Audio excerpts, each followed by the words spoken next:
preference for this. So that collective, I think, pressure also could perhaps matter. Though at this point of time, Japan seems to be the most straightforward case for entering. Yes. So India is definitely not like Of course. And the other thing is that as soon the new Prime Minister of China took over the office, I suppose this is the first official meeting.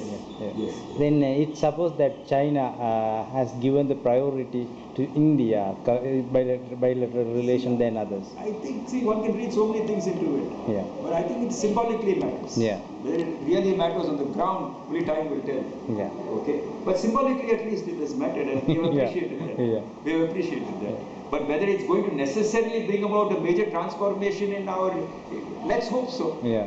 It doesn't. I'm also not trying to suggest that we have a healthy relationship, isn't it? Though we have concerns, that's well taken. Yeah. So how do we address those concerns? That's the issue. Yeah. Okay. But symbolically, it matters that he has chosen India as on his first official visit.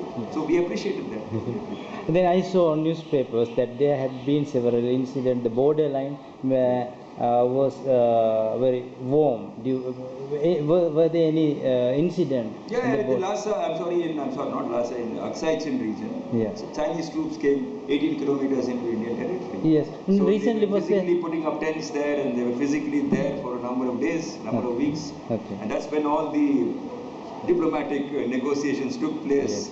Okay, and an arrangement was made for their withdrawal. When was it happened, sir? This happened hardly about, say, a month and a half back. Yeah.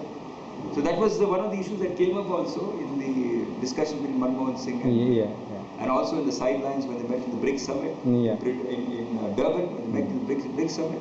Like on the sidelines, they discussed the issue. Isn't it? So I think, so these are the pinpricks we have. So you can't expect it to be a very smooth sailing process. Life is not like that. Okay, so with the result, we'll have to be prepared to manage these situations that can go out of hand any moment. Because India and China cannot afford to have a war, obviously. It's just too dangerous for the entire region. And for both these two countries. And in terms of prioritization of their foreign policy also. And the priority is economic growth. For India and for China. We cannot afford not to grow. Because we are huge populations. We have to grow. In this stage, both countries don't want to go, I suppose, to a war or battle or any serious matter, because they are giving the priority because of the both countries are being developed now. Yeah, exactly. Exactly. So that is our priority now. So even in our relations with Pakistan, the last thing we would want is a war with them. Definitely not. Because any political instability in the country or in the region as a whole definitely affects the top priority of economic growth, definitely. And China also is so conscious of it. And China is able to spend so much on defense because of its economic growth. And where does the money come from? Isn't it? So that's our also back of our mind, the little concern that we have. That as China grows economically, a stage may come, and if India does not grow economically, a stage may come when they would dictate the border settlement to us. That would be to our disadvantage, definitely. So we do not want a scenario of that kind. Of course. So that's where all types of balancing and equations take place. Because we cannot take China on one-to-one basis. It's difficult. Of course. Okay, because they are too huge. A country too huge, an army. So so we should know our limitations. So based on that, we diplomatically also try to balance up the Chinese wherever possible without necessarily targeting the Chinese. The Chinese also sure enough to know where this balancing is taking place, without necessarily creating embarrassment for us in our relationship. So that is a give and take in that sense. You know and yet not know. That sort of a scenario. But in this part of international diplomacy, the way things evolve.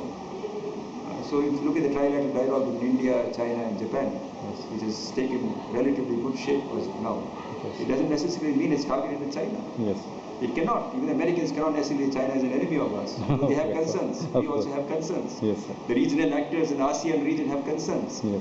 But you cannot say that X or Y is our enemy. It's not like a Cold War times when you say that these are our friends and these are our enemies. All are our friends, all are our enemies in that sense. Okay, you have to interact with everybody. There are no regular enemies and friends in the political. No. Those days are gone. Those days are gone. So in that sense, I think Chinese also are very closely monitoring that's happening in the trial. So because the weaknesses we have vis-a-vis China, have to be overcome through diplomacy. There is no other way for us, isn't it? So I think that matters also, without necessarily targeting China. Of course. Thank you, sir. I got a lot because Thank you so much. yes, it will be very important as the major part of the think tank of India. That's happy you have come and